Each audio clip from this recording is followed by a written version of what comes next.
Hello दोस्तों, आज हम क्लास 10th का एनसीईआरटी बुक प्रश्नावली 1.2 का क्वेश्चन नंबर 5 सॉल्व करने जा रहे हैं। कह रहा है कि क्वेश्चन जांच कीजिए कि क्या प्राकृत संख्या n के लिए 6 पावर n 0 पर समाप्त होता है। तो यहाँ पर देखेंगे दोस्तों, n क्या है? n एक प्राकृत संख्या है। कौन सी संख्या है? n एक प्राकृत संख्या। तो लिखेंगे n। जब n एक प्राकृत संख्या है तो प्राकृत संख्या क्या होता है? गिनती की जितनी भी संख्याएं होती है सभी क्या होते हैं? प्राकृत संख्या।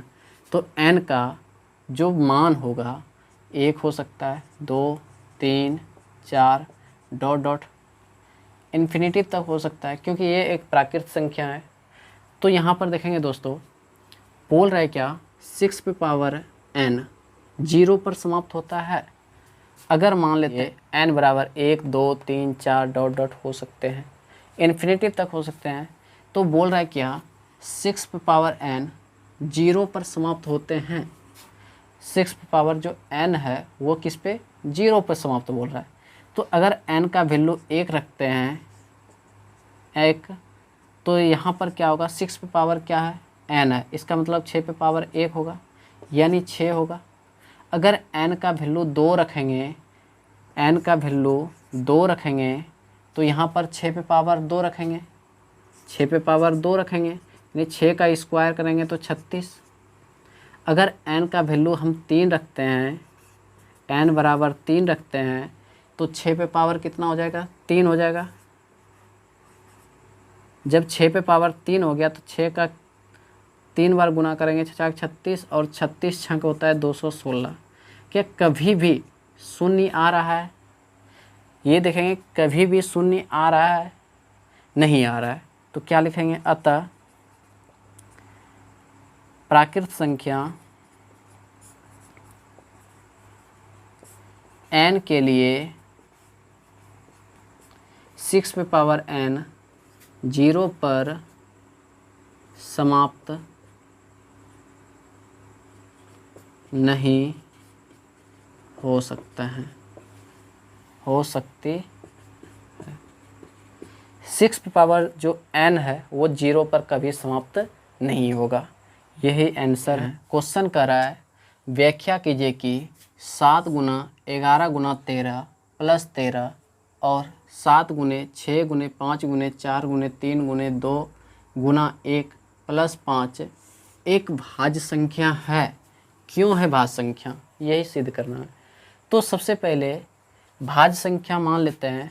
माना कि A1 एक भाज्य संख्या है। क्यों भाज्य संख्या है? अब देखते हैं। 7 गुना 11 गुना 13 प्लस 13 करते हैं, 7 गुना 11 गुना 13 प्लस 13 करते हैं, 7 गुना 11 77, 77 गुना 13 1001 प्लस कितना? 13। जब ये दोनों को जोड़ेंगे तो कितना होगा? 1014 होगा। जब जोड़ने के बाद 1014 आ गया तो क्या इसमें 2 से भाग लग रहा है?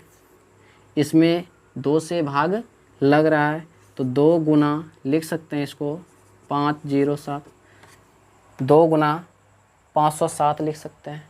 तो इसका जो गुणनखंड है, उभयनिष्ठ गुणनखंड है, वो कितना है? 2 है। तो लिखेंगे अतः, देखिए दोस्तों, यहाँ पर इसका जो गुणनखंड आ रहा है 2 आ रहा है, इसलिए ये क्या है? एक भाज्य संख्या है। तो लिखेंगे अतः A1 एक भाज्य संख्या है, क्योंकि इसका जो गुणनखंड है, उभयनिष्ठ गुणनखंड है, वो कितना है? 2 है। क्योंकि इसका उभयनिष्ठ गुणनखंड 2 है। जब फर्स्ट वाला देखते हैं कि 7 गुना 11 गुना 13 प्लस 13 किए तो ये एक भाज्य संख्या है। क्यों है? क्योंकि इसका उभयनिष्ठ गुणनखंड 2 है। अब देखते हैं दूसरा जो है, क्या ये भाज्य संख्या है? तो पुनः माना कि A2 एक भाज्य संख्या है। पुनः क्या मान लिए कि A2 इसको A1 माने हैं, इसको A2 माने हैं। क्या A2 एक भाज्य संख्या है? क्या है क्वेश्चन? 7 गुना 6 गुना 5 गुना 4 गुना 3 गुना 2 गुने 1 प्लस 5। जब इसको गुना करेंगे तो गुना का 2 तिया 6, 6 चौक 24, 24 पंचे 120, 12 छः 72, 720। 720 गुना 7 करेंगे तो 0, 7 दूनी 14, 4 बाकी 1, 7 7 49, 1 50, यानी 5040 आया। जब इसको यहाँ से यहाँ तक गुना किए तो कितना आया? 5040 प्लस कितना है? 5 है। जब जोड़ेंगे तो कितना हो जाएगा? 5045 होगा। क्या इसमें किसी संख्या से भाग लग रहा है? तो लग रहा है। किस संख्या से? ये जो है इसको हम लिख सकते हैं 45 में, अगर 5045 में 5 से भाग देते हैं तो 1 0 0 9, यानी इसका जो गुणनखंड बन रहा है वो कितना बन रहा है? 5 गुना 1009 बन रहा है। इसका जो गुणनखंड बन रहा है वो कितना बना? 5 गुना 1009 बना। क्या इसका जो है उभयनिष्ठ गुणनखंड कितना आ रहा है? 5 आ रहा है। यानी A2 का गुणनखंड, उभयनिष्ठ गुणनखंड कितना आ रहा है? 5 आ रहा है। इसलिए हम क्या कर सकते हैं?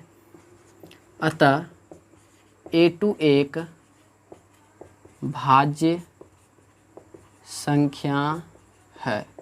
क्यों है? क्योंकि इसका उभयनिष्ठ गुणनखंड कितना है दोस्तों?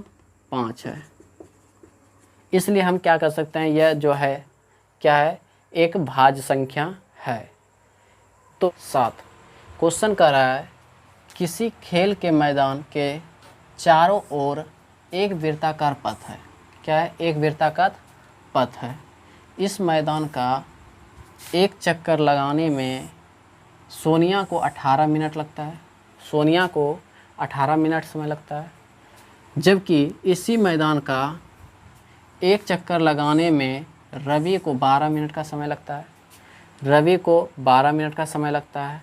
मान लीजिए कि वे दोनों एक ही स्थान और एक ही समय पर चलना प्रारंभ करें, तो एक ही दिशा में चलते हैं तो कितने समय बाद वह पुनः प्रारंभिक स्थान पर मिलेंगे।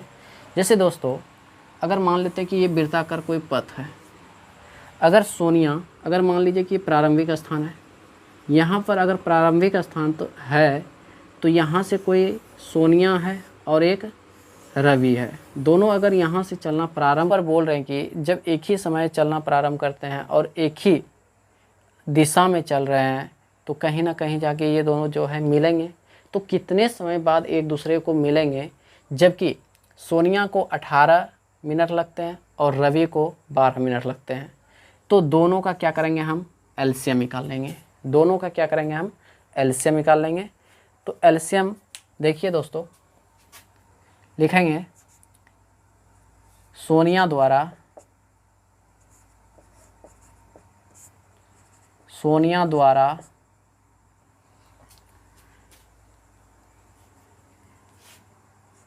एक पूर्ण चक्कर लगाने में लिया गया समय कितना समय ले रहा है दोस्तों? 18 मिनट। और रवि द्वारा एक पूर्ण चक्कर लगाने में रवि द्वारा समय लिया गया समय, रवि को कितना समय लग रहा है दोस्तों? 12 का क्या करेंगे? एलसीएम निकालेंगे। तो एलसीएम निकालेंगे दोस्तों, 18 का फैक्टर तोड़ेंगे और 12 का भी फैक्टर तोड़ेंगे। तो 2 से लगाएंगे 9 बार में 3 से 3 बार में और 3 से 1 बार। 12 में लगाएंगे 2 से 6 बार में, 2 से 3 बार में, 3 से 1 बार में। तो 18 के लिए जो फैक्टर बन रहा है वो क्या बन रहा है दोस्तों, 2 गुने 3 गुना 3 गुना 1। 12 के लिए 2 गुना 2 गुना 3 गुना 1। तो एलसीएम जो होता है, एलसीएम जो होता है, पहले कॉमन संख्या क्या क्या मिल रहा है दोस्तों, 2 तो मिल रहा है, उसके बाद फिर 3 मिल रहा है। जो कॉमन मिल रहा है पहले उसको लिखेंगे, 2 इंटू क्या मिल रहा है, 3 मिल रहा है। अब देखेंगे दोस्तों दोनों में कौन कौन सी संख्या नहीं मिल रहा है। तो 3 तो इसमें नहीं मिल रहा है, 3 लिख दिए। इसमें 2 तो नहीं मिल रहा है, 2 लिख दिए। तो गुना करेंगे, 3 दूनी 6, 6 तिया 18, 18 दूनी 36। यानी दोनों एक दूसरे को